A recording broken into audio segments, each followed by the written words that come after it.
Rick. Hi, Jeff. I was wondering real quick what I was going to say to introduce the next speaker or first speaker, but I think he signed up for just the right workshop. So, somebody that when I came in had some time, and sitting there watching him, he's got balance in his life, and I admire that. He's got time for outside interests, he's got time for service, time for meetings. I hope he could tell me how he does it, that's all. I'm going to give you Chris S. All right.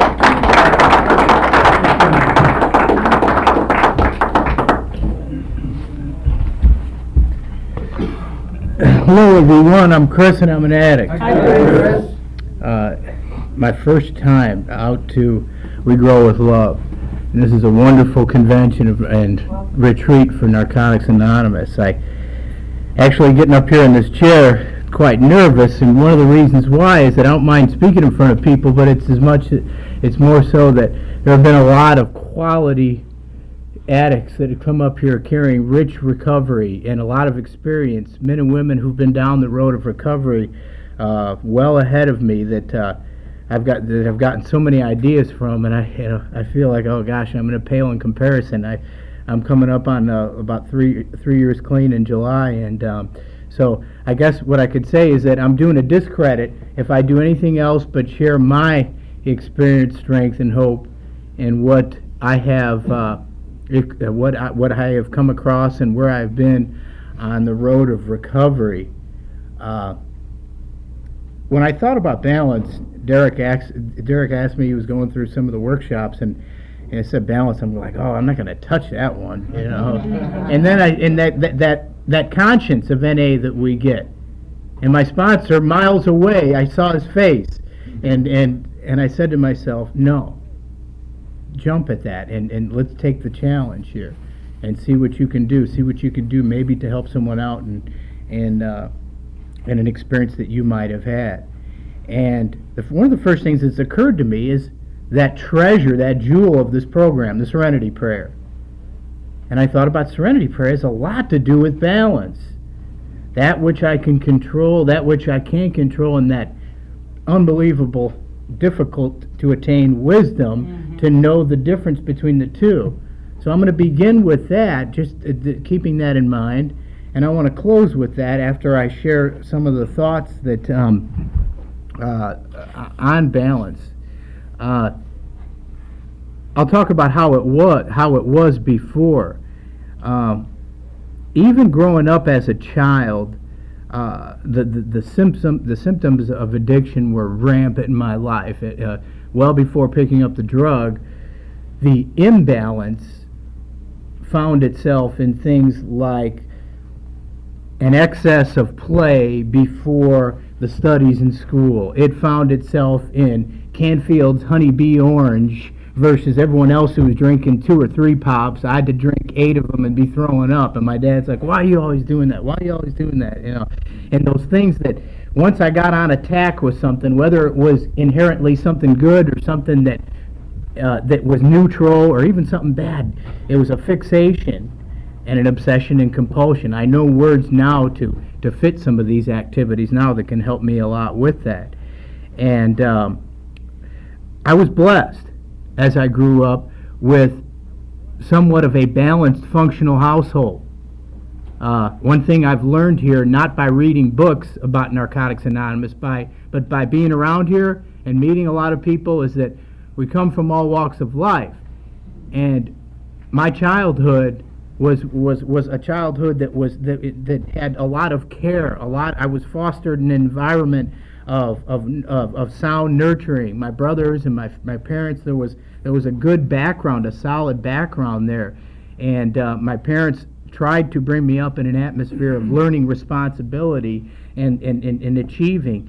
And one of the things was where I demonstrated that intensity was a lot of times in school. I found out that I wasn't that great in sports or anything like that at first off, and I took my studies. I started just to get really intense about schoolwork and things like that. When I was about 12, 13 years old, I thought, you know, if I work really hard on this stuff here, I might be able to get these kind of grades in high school, and then I might be able to go to this college, and then I might be able to get this job, and you know, that total addict thinking about the future and going down the line. And I'd get in my room freshman year of high school, I remember, and I was just obsessed. I was obsessed with getting these straight A's and working out this, and by this time I'd already been using drugs, but this obsession with certain things had come through and had come to roost.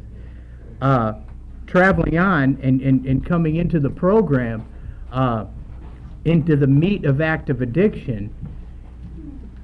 Active addiction to this addict was an utter mockery of balance in my life.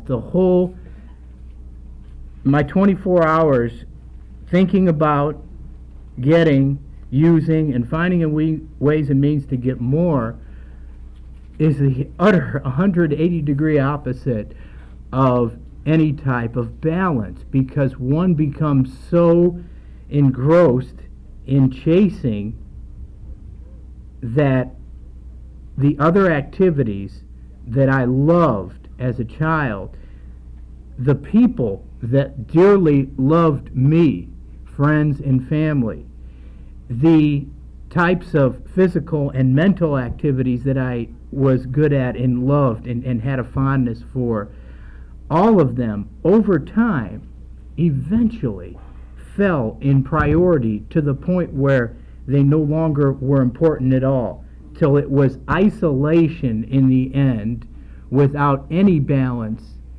And some of the strongest pain and shame and regret of active addiction were in those last darkest days, thinking about the shell of who I was and how I had some balance as a 12, 13, 14-year-old, and then coming into the program for the first time in my early 30s where it had all gone. And coming into coming into the program, and I'm going to try to focus as much here on what we're talking about. You know, I think balance is utterly difficult. It's not. I was talking about it with someone today. You know, is that a spiritual principle? Well, I would think that we incorporate spiritual principles in our search for balance, and I'll talk about some of those chronologically here. When I got into the program, I like to say that it was my fear, and I should say the pain of where I was and remaining the same became greater. Finally, the walls of denial and my introduction really to NA, were putting my first foot in the door and kind of looking around the corner and checking out a meeting, was when my fear of the future became overshadowed by all of the pain that was in the present. And that was kind of my introduction. And when we do, I'm very in H&I identify a lot with that when we talk to addicts on a normal basis. But once getting into the program early on, I came to meetings and I found that sense of identification with other addicts and what they talk about and how they were sharing, and how these people were even from all different walks of life and different types of clothing, different ages, different creeds and everything. I found that, man, there was that incredible principle of identification that we have as human beings that's so rich that I think a lot keeps us in here, no matter who we are. And I became a meeting junkie. I actually went to one too many meetings and literally became obsessed with the idea of the meeting. I needed that meeting fix. So they didn't have to tell me early on, you know, to get the 90 and 90, or to get out there every day, to get to as many meetings as possible. It clicked on me, and I wanted more. I'm not saying I was getting any better or worse than anyone else, but it was just that environment and the fellowship that was so dear to me. And they told me, don't pick up, and go to meetings, and go to meetings and don't pick up, and go to meetings and don't pick up, go to meetings and don't pick up. And those two simple things were the balance in my life. That was it. I began to, as the fog was lifting, 30 days, 60 days, all that was, I didn't care about balance. I guess this is the point I'm trying to make. Balance, early recovery, screw it. You know, all I'm really worried about is, man, staying alive. I want a chance, man. I'm shaking. You know, I'm afraid. I'm scared. I want to get to work. I want to get through work, and I want to get to that meeting, you know, and that was my life, and that was so important to me. And so balance, I didn't care about it. It wasn't important at all. And and it wasn't even an issue. And if it came up in a meeting, I probably would sit in the corner and I wouldn't really address or feel a need to talk about it, you know. But I would listen to other people talk about it, and I was like, wow, man, that woman there who's got 6 years, and she's talking about how she's got 2 kids, and she's got a job, and she's got school, and she's doing this and this, but it was, you know, it just kind of floated on. And by the grace of God in this fellowship, the recovery process and the wheels began to turn. And I found my sponsor, which, you know, to me, the sponsorship was the most ridiculous thing that I ever thought when I first came in the program, in that, you know, why do I need someone else to help me do it? I'm going to pull myself up on my bootstraps. I'm going to get well, and I'm going to get back out there, you know, especially another guy, a man, you know, I don't want it, you know, forget about it. And that was a miracle. I look to this day. When I got the nuts with tears in my eyes, the nerve, when I had tears in my eyes, Carl T., some of you know him, he a gentleman that, just, I don't know. I'm not going to say he's the best sponsor in the world, because you guys all have the best sponsors in the world. But anyways, that was one of the big first steps there. Now, where did I start to learn about this balance, and where did I start to at least start to talk about it and discuss it? Well, it began when step work began. And step work was another thing. Who needs those 12 pieces of paper there, or those lines are going to keep me clean? You know, that information there, that's so quirky and cultish, and, you know, I mean, I'm here, I'm going to the meetings, I'm hugging people, you know, I'm doing all right, you know. I mean, I'm in, right? I'm going to conventions, I'm playing volleyball, you know, I'm doing all right. I'm going to work now, I'm not using, you know, I'm not going to do steps. I'm not going to do steps until pain came, and there was still, I wanted to get better. Staying clean just wasn't enough. And so from that point on, I began to, as clarity comes in one's life, and just so, it's so basic, as you get the chemicals out of your system, that mind starts returning. Not a well mind necessarily, and not a stable mind, but one of the things was I started saying, what do I want to do with my life? My sponsor used to say, Chris, what do you want to do with your recovery now? You know, you have a chance now to live. I still to this day look at recovery as only an opportunity. It's only an opportunity for us, for me. I've got to find some kind of balance between surrendering to my higher power's will and doing the footwork. Take it easy, but take it. I like that one. You know, easy does it, but do it.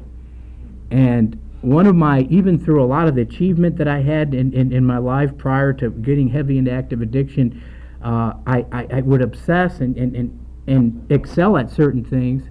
I also would not, I procrastinated. And a big part of my defects that I found through the 4-step are laced in self-centeredness and fear.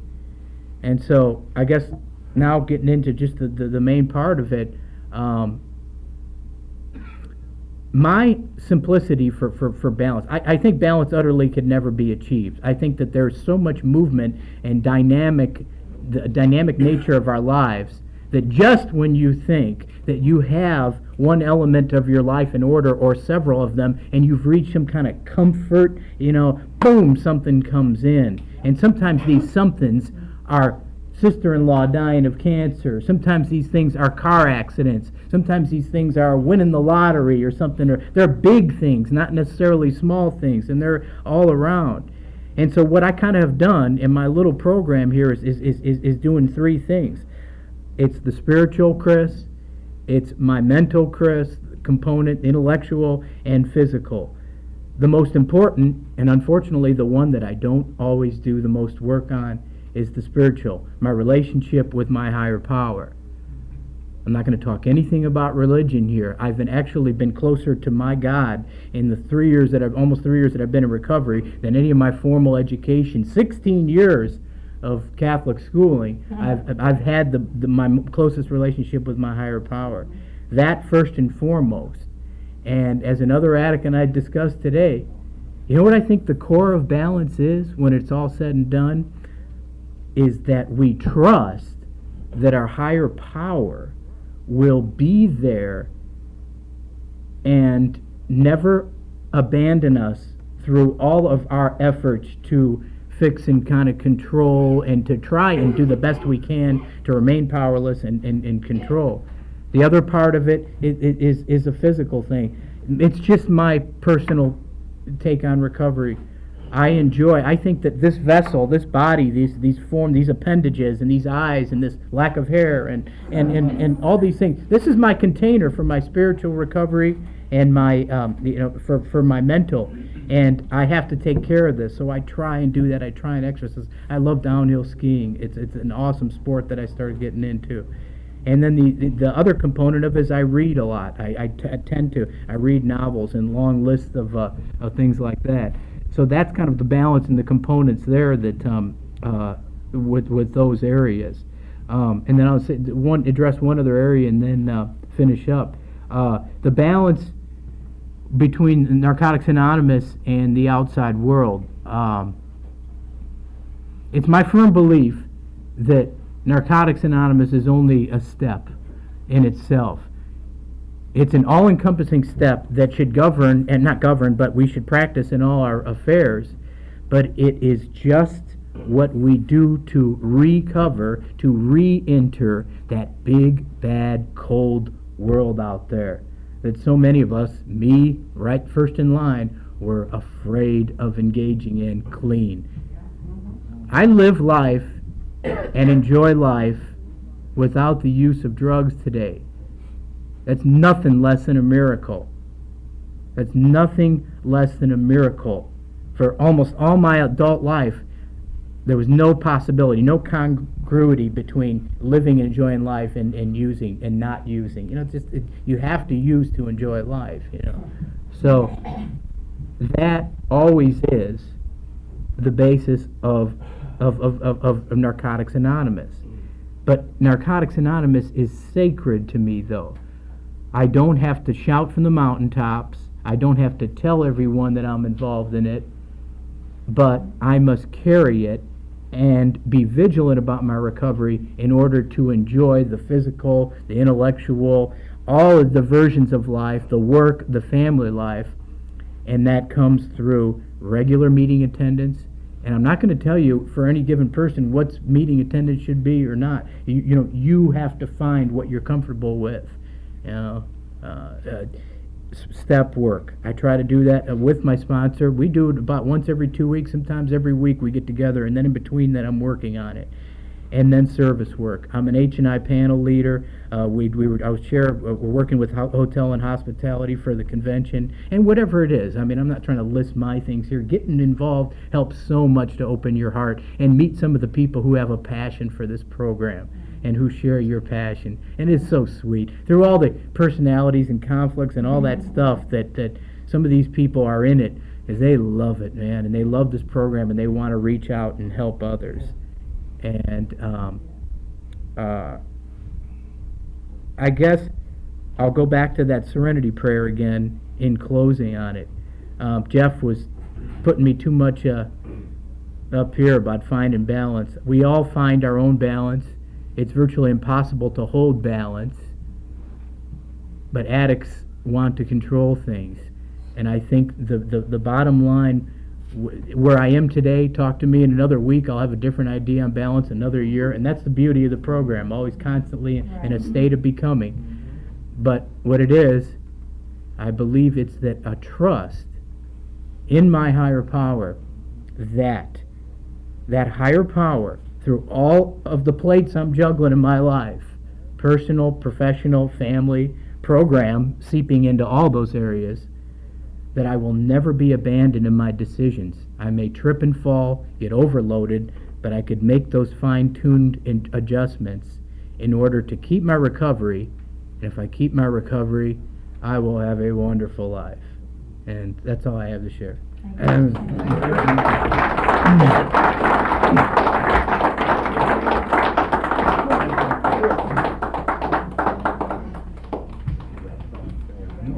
ask Robert to come up and introduce our next speaker.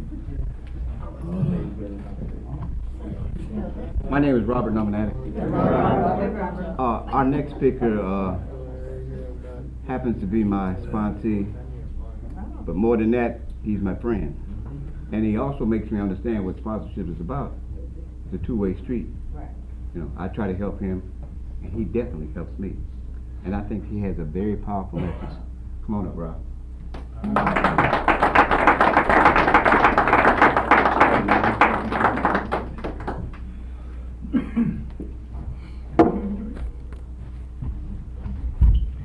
First of all, I'd like to thank Chris. I'd like to thank the panel. I'd like to thank this convention for asking me to speak. Greg, I'm thrilled to be here again. I'm real thrilled because I got breath in my body. Y'all got breath in y'all body. And I'm just kind of full right now. Because again, if it don't be for this program, we wouldn't even be here. My sponsor was sharing when he was introducing me, what came to mind was balance in that alone. Just the idea of knowing that somebody would get up there and say something in front of a group of people about what they feel about another person. And that's a long ways from where we come from. You know what I'm saying? So, you know, all those parts of my life today is I'm trying to hold balance in, you know.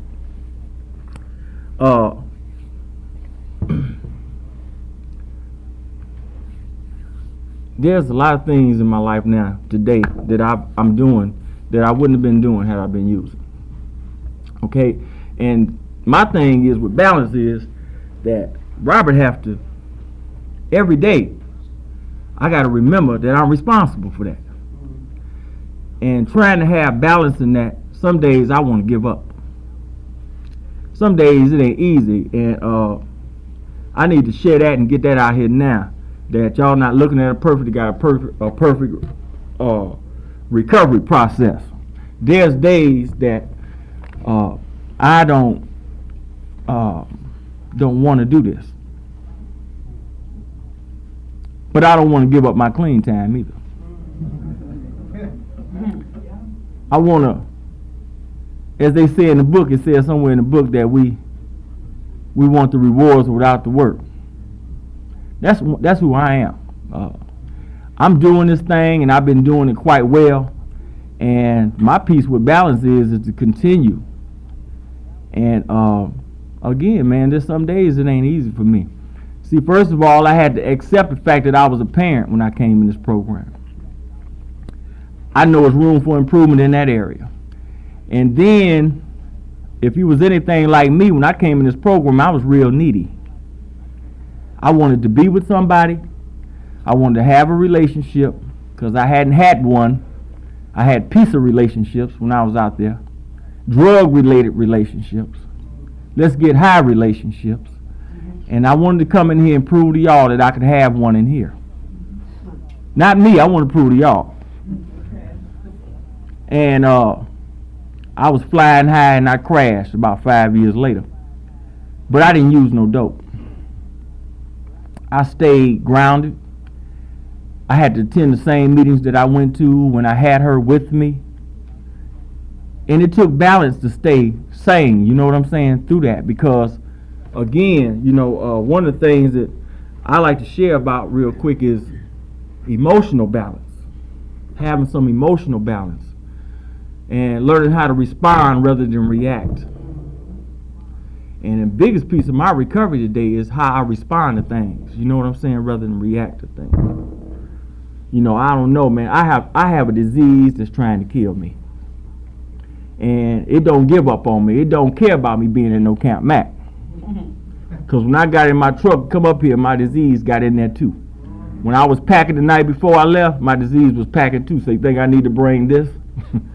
You know what I'm saying? So it's got a pack of stuff up there, you know what I'm saying, and you know, it put on its different outfits, man, you know what I'm saying. So, and I was with a lady earlier today, you know, and see, I got a good view for watching other people and seeing how they react to things. Because biggest piece of who we are is the way we act. It's our reactions to things. You know what I'm saying? Like it say in the literature. It say in the literature about it wasn't how much dope I used. It was what it done to me when I used it. And it ain't changed. We just ain't using no dope, but it's how we respond to things. And based on how I'm feeling, I live my life every day, man. I'm grateful for a 10-step because I have to take a 10-step inventory in the evening when I lay down. You know what I'm saying? So I could try to resolve what needs to be resolved before I wake up the next morning. Because I've been having a whole lot of good nights of sleep since I've been in this program. You know, and if you ain't sleeping well in this program, something ain't right. And I hear people oftentimes say they don't sleep well, they didn't sleep well at night. I've had very few of those days. And I'm talking about through my storms or whatever, man, because I got a God to my understanding. And I take it to my higher power. I know an older member told me when I first got, he said, Robert, man, one of the things I want you to hurry up and learn how to do, man, is start praying. I don't care how crazy your ass act up in here, pray. I don't care if you turn over some tables, fart, poop, kick, I don't care. I want you to pray. And I do that today. I know this, that prayer changes things. If I pray, I can look for some results. If I don't pray, if Robert don't pray, you can look for me get ready to control some shit, and my sponsor won't hear from me or nothing. Because I got this shit under control. And a lot of days, I got an ego, man, that will not allow me to go to God. And I ain't talking about for the big stuff. The big stuff I can turn over be that little shit. Right. It's the little shit that's going to destroy us. Right. It don't be the big stuff. It be that little bitty stuff, man. Because, see, I remember when I came in this program, y'all was like me, all we did. The reason why I stayed out there, now that I know about, the reason why I stayed in the room, in the streets, in the dope house so long was because I kept looking for any acceptable excuse I could to continue from not to look at the truth. It was a long time ago, man, when I stopped enjoying getting high. A lot of years. But I kept sticking that 1.5 inches in me. I kept smoking cheap crack. Because I couldn't get enough balance in my life to say, hey, Robert, straighten up for a few minutes and ask for help. I was either one-sided or this way, that way or this way. You know what I'm saying? And we only wanted to see things one way. And so today, trying to have some balance in the rooms of Narcotics Anonymous, man, I got a list of things right here that maybe some of y'all can identify with. You know, finding balance in recovery is like finding balance in my employment, in my household, with my friends, with my sponsees, with my relationships, in my meetings, and being of service. That's a whole bunch for us, man. That's a whole bunch. And we walk around here in these rooms, man, like we got this shit all together. Well, if I looked at some of y'all and just thought about what my head be telling, see, my disease wants to tell me that you guys are doing so fine, Robert. We got this shit pat, man. And I was sharing with the addict earlier how I can go to a meeting today and being in the rooms a little over 11 years, I go to the meeting someday, my disease will say, Robert, they don't want to hear your shit in the meetings. Go on back home. And if I give in to that, right, I'll believe that shit. I'll drive right on out the parking lot. But I know today, man, what I suffer with. And I was sharing this with a guy a while ago. You know, do we really know what kind of disease we have?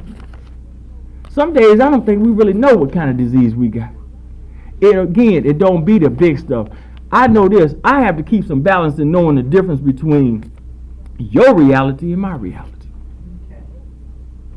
See, you might say something to me that'll hurt my feelings, you know what I'm saying? But I gotta remember, that's your reality. And we be goofy enough to believe sometimes that your reality supposed to be mine. See, and then what that do, that take away the privilege from me, allowing me to think for myself. I am in the stages of my recovery now. We're trying to keep balance and knowing that all the things that I have done, all the accomplishments that I have made, that I took responsibility for those happening. And it's my responsibility. I'm equally responsible for taking care of those, maintaining them. Now, what I can do is put down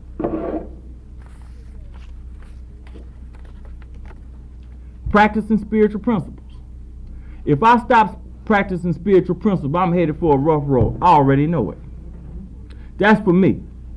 My first 5 years of Narcotics Anonymous, those who know me, I was real rigid, man. I was so rigid with Narcotics Anonymous, and then somebody told me I could loosen up a little bit.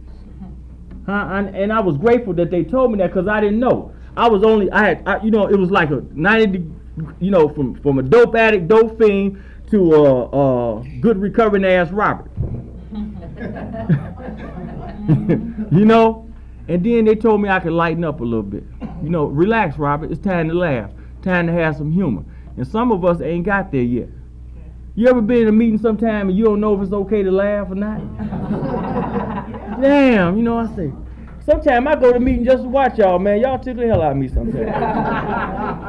I ain't lying, man. I be looking at us, man, I be saying, boy, we some funny ass folks. Because we do shit. A lot of times we don't know nobody's watching us, but that's all we have is our own eyes and ears. And I share something else with you. What I love about y'all is this, is that when I see y'all, I see me. You know what I'm saying? A lot of times our actions and stuff will give you, because see, we can't see ourselves. A lot of days we cannot see our own self. But it says in Who is an Addict, something about that piece about I can see a little of you and me, and you can see a little of me and you. I'm grateful for that chapter, man. I'm grateful for that chapter. Again, I like to tap in right quick about the balance piece, man. I got kids. I got 3 kids. She ain't no kid no more. One of them 23. She old enough to tell me something. And my kids too some days. I come from a broken, God forgive me, but I come from a set of parents, man, that didn't have a lot of knowledge. What they done was the best they could do. So what we do is carry that on into our life. We look at them and we make that be our way of life too, if we get an opportunity to. So what this program will give you, if you allow it to, it will give you an opportunity to make some changes, okay? What I learned in the steps is that I got today a God of my own understanding. I don't know if I can stay in this program with the God to my mother's understanding. I had to find my own. And it's been working. Relationships is a terrible pain for error. We tend to fantasize and project what's going to happen. I don't know what's going on in my life today in terms of who I'm supposed to live with the rest of my life, how I'm supposed to live with them, and what I'm supposed to be doing. But guess what? I can share this today. I'm not no hoe in Narcotics Anonymous today. I still like to be flirtatious. I still like to do that. I like to stroke my ego occasionally, right? And so y'all looking at me like saying, God, I didn't know he liked to do things like that. But that's who I am. And that might be who I take to my grave. You know what I'm saying? But today it's a lot better. I tell you this here, getting some balance in recovery means to me that I've heard some people share since I've been up here that I heard them share some years ago, they're not sharing the same way. See, I know we grow in this program. I know we grow in this program. I would love to say that I know what I'm doing in a relationship, but in most cases I'm not. You know what I'm saying? I would love to say I do, but I don't. I haven't did a whole lot of work on maintaining balance in a relationship. I haven't done that. I'm going to keep coming. You know what I'm saying? And more will be revealed in that area. I don't like a lot of argument. I don't like a lot of fussing. I don't like a lot of chaos in my life. So I live alone. And it's working so far. There's a lot of days I feel alone, but I'm not alone. So getting balanced with that in my emotion, in my emotional part. What I love more too, man, is seeing somebody just having relationships in the fellowship. You know what I'm saying? I can support you. And what I don't like most is people go to people that's in relationships or try to pry into their relationships with sponsorship stuff. You know what I'm saying? I think that's so wrong to do. I don't do that today. I don't tell my sponsees not to have a relationship, because no matter what we tell y'all, you're going to do it anyway. And we know we need to own that piece, you know what I'm saying? And once we come to some acceptance of who we are, life becomes a lot more easier. So I got a lot of things going on in my life, man, today. I'm employed today, but I don't know if I'll be employed long at my job. I've been there almost 10 years, and I'm giving that to God. Everything is in divine order with Robert today, and I already know that, but I still need to be reaffirmed in that. I need to go to people that's got clean time and ask them how they feel about what I'm about to explain to them. And they'll tell me, they say, Robert, based on what I know about you, what you've been doing in your process, you know, we talk shit and have fun, man, but you've been working your program. You know what I'm saying? And see, I understand that y'all are important too, but it's important to know how your higher power look at you too. It's important to know in your spirit how your higher power look down on you in this program. And a lot of times you will know how your program is based on some things that you're not connected to anymore. One of the things that I know about my recovery that I have balance in today is that I make enough meetings today and I interact with enough of y'all to know that my phone still rings. People still care about me. When my phone stop ringing, I'm going to start being real concerned around him. You know, because I look forward to my phone ringing. I look forward to hearing from people. You know, I think one of the most important things is getting enough balance, knowing that if your phone ain't ringing, something's going on. That's for me. That's just the way I feel. So I practice spiritual principles today. For y'all who don't know me, I have a real fine relationship, I think, with my sponsor, and sometimes that's scary because there's some more things that I need to reveal to him that as we continue in the process of relationship, I will. But you know what? Sometimes, man, things will be going smooth and we won't even accept that. We want more. It states in the literature in recovery and relapse that there's nothing that can satisfy us. We ain't never satisfied. So, in closing, man, I like to say that for the newer member, let's not forget the newer member. I make a lot of meetings, and that's balance for me. Primarily, my day consists of getting up in the morning, hitting the floor, waiting a few moments to ask myself, am I going to run my life today or am I going to let God? Most of the time, it'll always be, you can do it, Robert.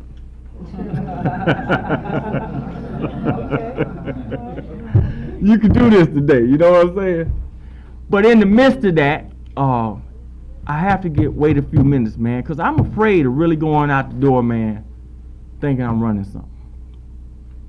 So I have to do some praying. I try hard to remember to pray every morning. I pray, I go to the bathroom, I come back, I get dressed. I might get ready to put my hand on the doorknob to head out, but what I try to do is to read something spiritual. So I read something spiritual, and then I say, well, that would be God's will. So then I go to work. That don't mean that I'm still feeling like going to work. Some days I want to be a plumb asshole when I get there. Because you know why? Because 11 and a half years since I've been in this program, it hasn't gone away that I still want to feel like a piece of shit and not care about you either some days. That's the self-destructive personality that cries inside of me sometimes. I wish I was like some of y'all that get up skipping your ass to the work, to the job place and zippity doo dah day. I don't have a lot of them.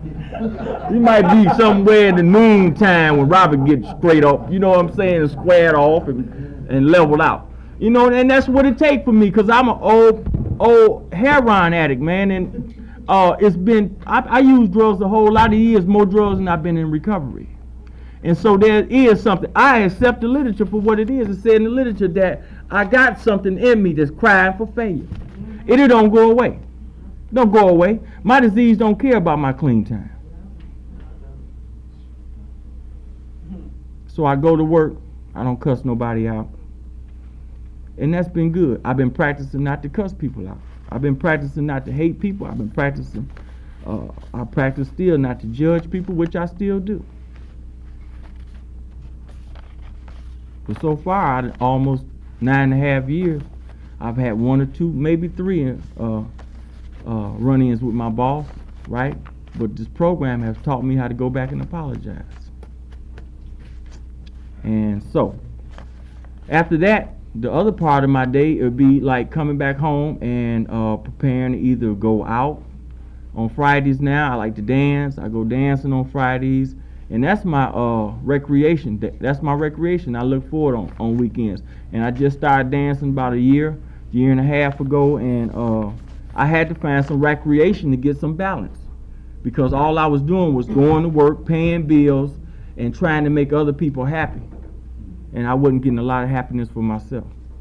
So now dancing has allowed me to interact with other women and know that I can be responsible for not trying to get into bed with you, just have a good dance with you, go home with you.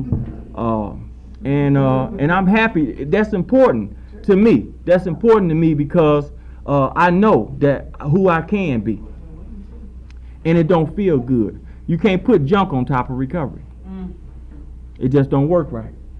And so I do that, and I feel real delighted when I get in my truck and leave a dance and go home and say, man, you did it again. You made yourself happy along with making some other people happy. And it really feels good for women to walk up to you and say, come dance with me. That shit feel good, boy. I'm talking about, you mean like, hey, you know. And so just, you know, in closing for real, you have to find something to balance out, man. One of the most things that I know that we have to continue to know to do, that you got to find something in recovery that you like. Y'all should see me. I be acting just like a damn newcomer on Fridays. Cause see, I do a little lawn service at the end of the day. I cut grass at night for extra money. And sometimes, man, I can't get the damn lawnmower on the truck fast enough to try to get it home and get folks y'all so I can go have a good time. So anyway, for me, that's balance. I think Robert needs some balance in me, because see, if I don't have some kind of pleasure, I need pleasure in my life, man. I need pleasure, because I got pleasure out of shooting dope for a long time. And I ain't lying, I get sick and tired listening to y'all at them tables all the time talking about recovery. Some days it'd be like, man, I need to check out. I need to go do something else, you know what I'm saying? Where I can just forget about all this stuff that I'm responsible for. Because see, your co-workers on your job don't understand what this mean to you. This shit ain't easy. We need to get real honest up in here. Recovery ain't just no whole bowl of cornflakes, man, with sugar on top. This shit is work. This shit is work. We be walking around here like, oh, I'm just so glad for the flowers and the trees, and your ass really trying. I just want to holler at the moon, anything. You know what I'm saying, man? We really want to just cut loose up in here. Just want to run out through the woods like Tarzan or somebody, man. We want some freedom. We just be, you know, I'm watching y'all, man. We be up in here like, oh, God, look at the lake, Robert. I be saying, man, shut up. You ain't all that lake. What's really going on? You know what I'm talking about? Let's talk about what's really going on. Like, earlier, a sister was in here, man, and she heard somebody say something. She broke out of here crying, right? Me and her took a ride a while ago, and I said, you know, what was really going on? You want to share with me? You know, it was some stuff that was really going on. She couldn't even describe what it was. She just had some emotions going on, man, that just, you know, she had to cut loose. Excuse me. She had to cut loose. But I felt like I just needed to support her, because I only knew her through coming up here to Camp Mac. And I just wanted her to know that somebody was there for her. And that's the importance of connecting with other people. And I told her, I said, you know what? What I believe happened is that whatever it was that brought on all those emotions, before you can even get in touch with your emotions, you got to get the anger out first. Man, we got built up anger in us that we ain't even cut loose yet. And so when I shared that with her, she said, you know what, Robert? She said, yeah. I said, we feel a wide range of feelings that we don't even understand sometimes. You know, some days, man, it could be somebody skipping down through here and it was raining and everything. They were just happy, laughing and shit. And everybody else is saying, damn, ain't no sun. You know what I'm saying? Like, we all need the same thing. No, we don't. You know, so I love y'all, man. I encourage new members to keep coming, to understand what you need to understand about this program. You know, what you don't understand, you don't have to understand it right now to get this program. Just keep coming, and it will. You know, if you ain't hugged nobody today, man, just give somebody a hug. Because most importantly, what people need before they leave this place is a lot of love to take back with them. Just a lot of love, man, because it's going to be days when you into the bump and grind of your day, and you thinking about, wow, I remember having that moment with that person. I admitted that I was going to have me a 5th step session with somebody before I leave here. And I'm still getting it. I'm finna snatch one of y'all up. I don't care who it is. And I'm finna take you in the woods and we finna talk. I love y'all. God bless you and thank you.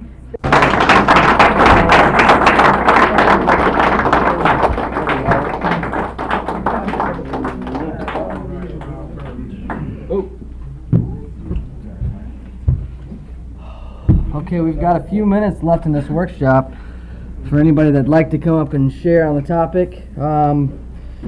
Before we do open the floor, I need to remind everyone that you are being taped. If you do not wish to be taped, we can shut it off. Thanks.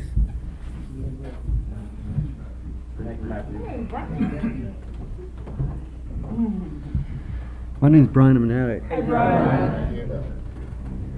Balance is it's a really good topic. For me, it's probably different for a lot of other people in their life, how I achieve it. But the big B, as far as balance, comes before everything in my life. It comes before NA, before God, before activities, everything.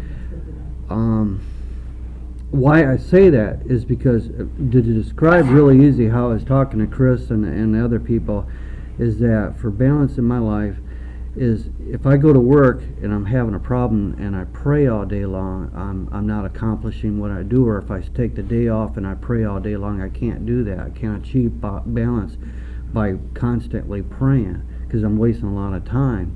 I'm missing, my life is going to get unbalanced by not working, and there's going to be a lot of chaos. So what I do is I pray a little bit at times at work when I have a problem during breaks, or I'll write down a little bit, I'll jot down some information or how I feel about a certain subject, and I pray about it. And through life, I try to have an extension of my 11th step through my life. I try to take that wherever I go. In achieving balance is going to be difficult because it's not going to be 100% all the time. In order for me to do it, I have to have serenity in my life. I have to do the things that I enjoy, and they have to come natural. I can't push myself to extremes to try to achieve balance. I have to be very peace at mind, have very much peace within myself and with God and with others. And how I do that is I journey, is I travel, and I do things I like to do. I try to take the 12 steps wherever I go. I apply them on any given situation that happens to occur. And that's how I achieve balance, is by using the 12 steps. In order to grow in recovery and to achieve that balance, I have to branch. I can't stay stuck at one meeting. And as balance was brought to me, a question of what do you think balance is as far as meeting attendance? And I can't tell anybody how many meetings they need to go to. I myself, I don't know how many I go to. I could go to 1, 2, 3, or 4. I feel comfortable going to a lot of meetings. I don't do it just for recovery. I need to go there to get some recovery. I don't do it for that. My main purpose, I get recovery when I'm there, but I'm not seeking that all the time. I'm seeking that spiritual contact with people, with Shannon, with Joe, with Chris, with Bob, with other people. And by branching out, excuse me, I can do that. It helps me because I like to ride my motorcycle, and that's real spiritual for me. And so I travel, and I know everybody can't do that. They have a family. But that's balance for me, and that helps me in my recovery because I hear more people, I hear more ideas, and I get to see people I haven't seen in a while, and I like to go to different meetings, and that helps. For me, that enlightens my life, and I like to work on bikes, and I like to go to motorcycle swap meets and a variety of things, but I can't constantly do those things on the weekend or through the day because my life would get unbalanced. There becomes a time for meeting and a time to take care of things at home. And one thing I was thinking about with balance is I could go to work, I could go home and still go to a meeting and still not achieve 100% balance. The yard still needs cut, and there's certain days like Sunday and Saturday to achieve that balance. I can take a day off from doing things, and I can get caught up. I can catch up on Saturday on doing things, and then I can do the other things I enjoy. Or after work and cut the yard, and I have time on the weekends to ride my bike to go to different areas and see people I enjoy seeing and being with and hearing the message of recovery. And something that Robert said and that was touched on is that being there for them, not just carrying the message, not trying to teach and not trying to do that. All I'm trying to do is achieve a spiritual contact with God and with other people and with myself, and to grow a little bit. And by being there for them and by listening, not giving advice, and just hearing, just being there in that moment for them and listening to where they're at and hearing their heart break, that helps me and it helps them. I don't always have to have the last word. I don't have to jump in and think of what I'm trying to say while they're talking. Balance is so important for me. It's just that spiritual contact with God, and I achieved that through my sponsor and through relations with his sponsor, his sponsees, and my sponsor family. I achieve the spiritual contact that I need. And I achieved that spiritual contact at home through prayer and meditation with others. And I will go to any type of meditation workshop. I'll keep an open mind of whatever is happening, whatever's going on. I'll try something new. So I don't know for what it is. For me, it's just an extension of love and stuff to achieve that balance through prayer.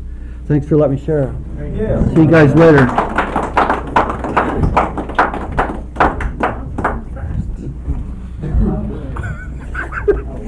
I'm Shannon, I'm an addict. Have a seat. Sorry I ain't got no voice. When you stay up all night, you don't want to miss anything. Kind of loses yourself. Balance. I come here every year to get some balance. And every year I usually have a big issue that I'm working on. And I walk in, it's like you touch the ground and you're okay. This year I didn't have no issues, I thought. Came in, I was in a happy place. I'm the problem child Robert was talking about. I was listening to somebody sharing here, and I couldn't even tell you what they were talking about, but my mind was just at ease, and all of a sudden I started crying, and I lost it. And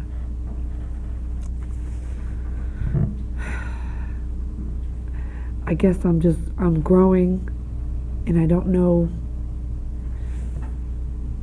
where. We come here every year, and we're like family, and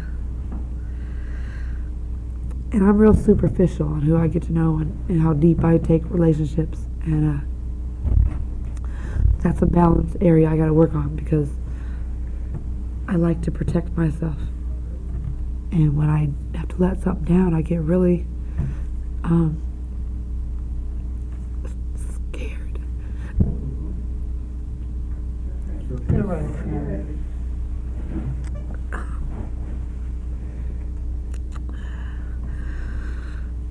don't have that balance to do the step work. I don't want to know me that well, and I don't want somebody else to know. I've always done just enough to get by, and I'm a real good catch-up artist, and so I've been working on my relationship with God lately. And when I first got here, I had no relationship with Him. I got with the people that I wanted to be with because of whatever motives I had, whatever I saw in them that I wanted.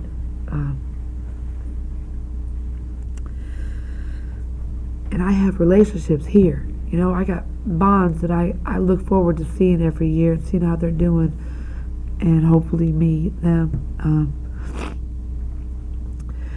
This year was different. I brought somebody down here and I had expectations, how I expected them to be and how I wanted them to do, and I know that's the wrong thing to do.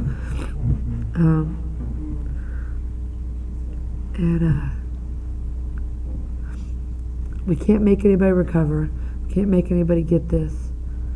And you know, my first year here was fantastic. I was telling somebody after I left here, I came back and walked to the tree and wandered around the grounds like I just want to get that spiritual connection back.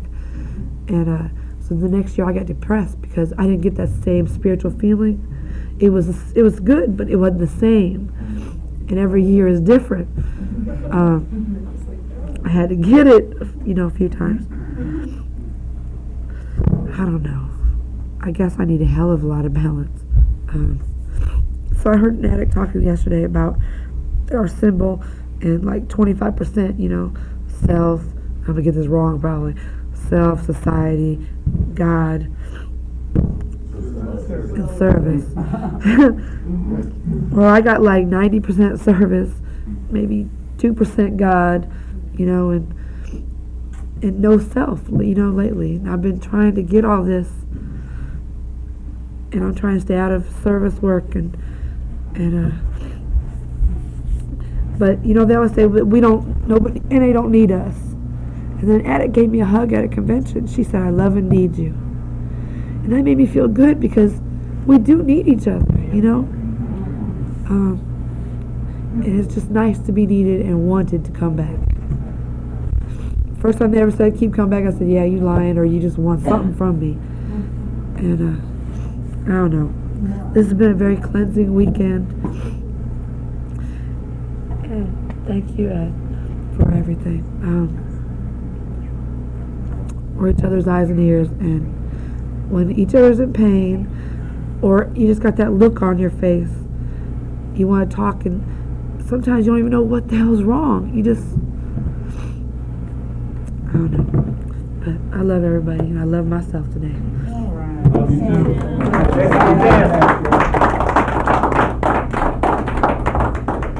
You a good dancer too. That's right. I'm up when I'm addict also. And I'm glad to be at Camp Mac. A lot of the guys told me, well, one guy told us about it. And I'm glad I'm here. I can say why I'm glad I'm here. You know, I was in the Marine Reserves back in the 70s, and when I started in 76, I went in, you know, and I come from a family, you know, the old man was like, don't go in that army, and you can't sing and tap dance, and they wanted me to do stuff like that, but that was the only damn shit I knew how to do, you know.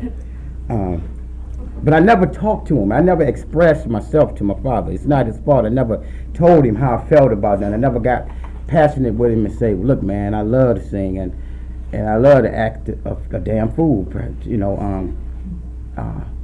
And maybe if I can do that part of my life, maybe the serious architectural, doctoral, analytical things maybe I can do. And I never had the nerve to tell him nothing like that. I thought he'd sock me, you know what I'm saying?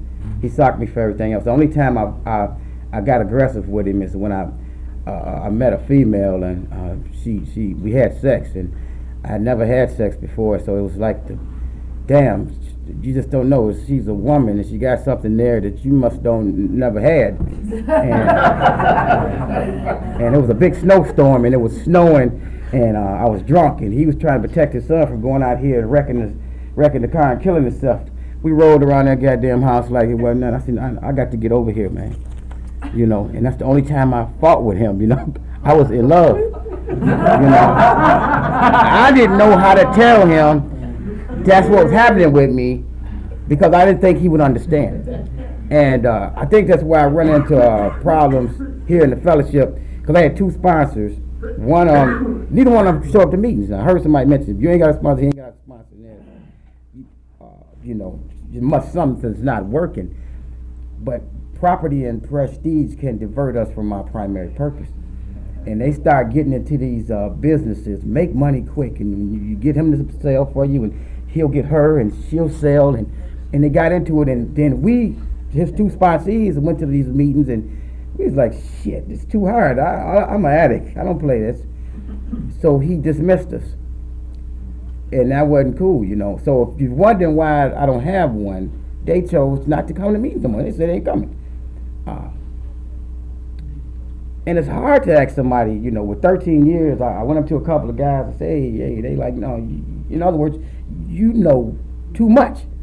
In other words, that's the way they made me feel, that, you know, no, you can find somebody, you know, you know. But I wanted to quit the fellowship. It's like, F these people. And for the past 2 years, you know, losing relatives, an aunt that was a loving aunt all my life, right after her, another aunt passed. Your uncle falls down, he cracks his skull, and he's already having strokes, he dies. They give your son an extra 5 years in prison. I've been really grieving. Now, I lost a 21-year-old cousin just a couple of weeks ago, and I didn't know I was grieving, and I'm pissed off, and I'm angry. And I was telling one of the addicts who came with us how angry I am. You know, I didn't know. Yeah, the more I started talking to him, and he was like, damn, you mad, ain't you? I'm like, hell no, I ain't mad. Why you say I'm mad? You kick the tree down, you know. But I guess I got to embrace the thing that I'm angry and I'm hurt and I feel abandoned. You know, back before I got been married, since '92, and you add it up. But I got married because this first girl that I fought my father for, she left me, you know, for a guy with a bigger afro than me. I guess that's the only thing I saw, you know, his afro was bigger. So I went and beat him up, so that made things worse. I dragged him down the steps by his afro. But I'm hurt, you know, and by the things how I've been abandoned by different folks, you know what I'm saying. They take my son, he was only 18. We lost I used to sing a lot of times when we was kids, and my cousin, he was 18, he died, you know what I mean. So I don't know, I'm really pissed off. I don't know if it's with God, and I'm afraid to like deal with people because I think I might lose him. Yeah. You know, it's like, damn, you know, if I get too damn close to him, next thing you know, he's gonna be talking about something, and then it's gonna be this, and it's like, damn, if you would have left him alone, his ass would have been still living.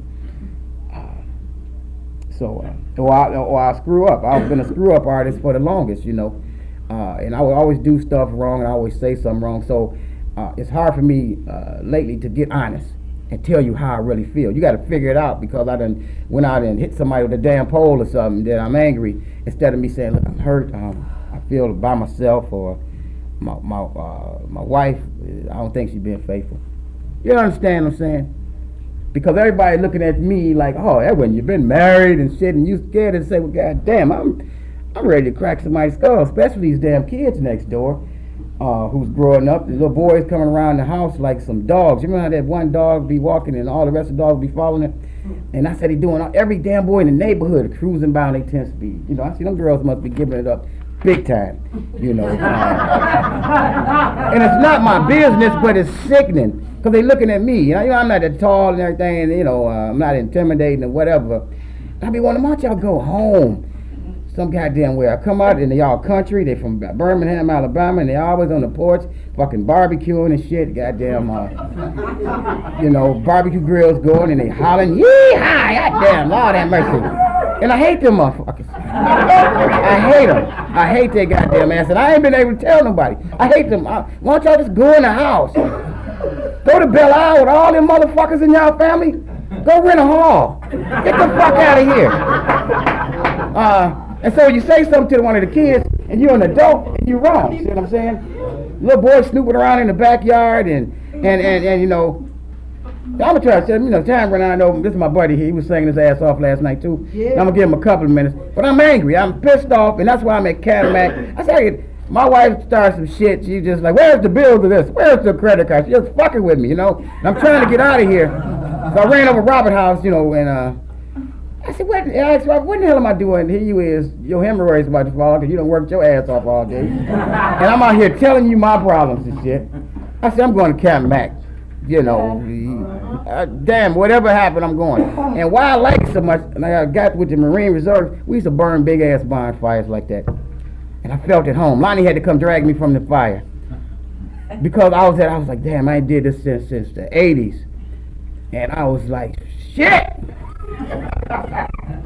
Leave me alone, man, I'll be in. It was 2 o'clock in the goddamn morning. I needed some damn help. And that's where I'm at. I'm an emotional wreck, you know. There's some women around here, and my fantasy mind is running goddamn wild. A crazy ass lady took me around to the tree. She's switching her ass. So we're going to the tree, and so I'm saying, yeah, I'm about to tear this big motherfucker down, you know, and I'm gonna break it down. And we get around to the damn tree. It's a damn Jesus Christ up there. I said, damn it, you cheated. That's fucked up. You done thrown me a curve and shit. But it was a good curve, you know, because I done had sex all my life, but anybody really loved me. You know, people love me, but I'm always got my goddamn expectations here, messing up the program. And I gotta quit. So Derek, I'm sorry, brother. I'm gonna just try to shut up. Because I'm emotionally. Is it anger? You know, I get too damn happy and smack some woman on the ass. Man, what you hit my wife on the ass for? Damn shit. You know, there's always something. I don't know, just be normal and shit, you know. I'm in love and shit. I saw a lady today. I was like, shit. I tried to walk past. I was like, look, God damn it. I'm sick. It's a marriage. And I don't mean no harm. I'm not gonna do shit. But I want to be loved. You know what I mean? Keep coming, don't you? That's right, man. I'm gonna keep coming. I'm not gonna use. This is my buddy here. He was saying it sounded like Sinatra and shit. That's nice. Thanks y'all for letting me share. Thank you.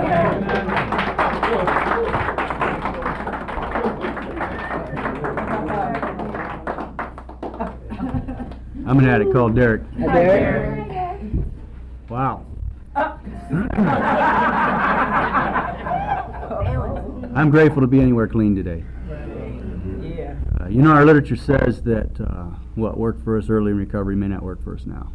And I have found that finding balance in my life isn't so much whether I go to X amount of meetings or have X amount of sponsees or no sponsees, or whether I've got 2 jobs or no job, or whether I'm married or single, or how many dogs I've got, or any of that. It's not the quantity of my recovery, it's the quality. And what I've found is that if I can determine that pivotal point in my life that has caused a bit of instability, then that's where the point of accountability to myself and my higher power and this fellowship will determine whether or not my life is balanced. I used for 20 years. So now I'm in recovery. The pivotal point there was that day I got clean. You know, so it doesn't matter what I do or how much I got of it or anything else. In the meantime, right now I'm staying clean every day. I'm moving away from that pivotal point where I stopped using and got clean and started growing spiritually, and until my life gets unstable, I'll just keep doing the same thing that I'm doing right now. And Robert talked about the 10th step, and it made me think, you know, there's a line in there that says the better we get at working the first part of the 10th step, the less we'll have to use the second. Right. There's some balance in there, you know, and it's applying spiritual principles. It's really that simple. And then one more thing that the literature says that I wanted to talk about just real briefly was, it says we can't adapt our, Narcotics Anonymous to our lives, we need to adapt our lives to Narcotics Anonymous. And that's where balance is for me. My life isn't Narcotics Anonymous, my life isn't my job, my life isn't my relationship, my life isn't the things that I do outside of all of that. I have my life, and all of these things are part of my life. You know, and what brings me joy and peace and serenity is what I do, whether it's to one person's perspective of an excess or whether somebody thinks I'm not doing enough of this or that. It's my life, and I'm enjoying it today because I'm clean.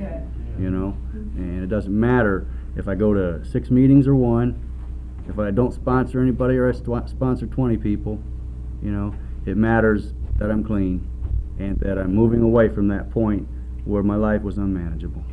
You know, if you look at the steps, a lot of them have like 2 parts to them, or maybe even more, you know. And it's to show you some duality in life and some balance in your program. This is what happened, this is what we do to fix it, you know. That's where balance is. Determine the problem and develop a strategy to find a solution with the help of you guys and God and sponsor and that precious book called The Basic Text. Thanks a lot. Thanks, Gary.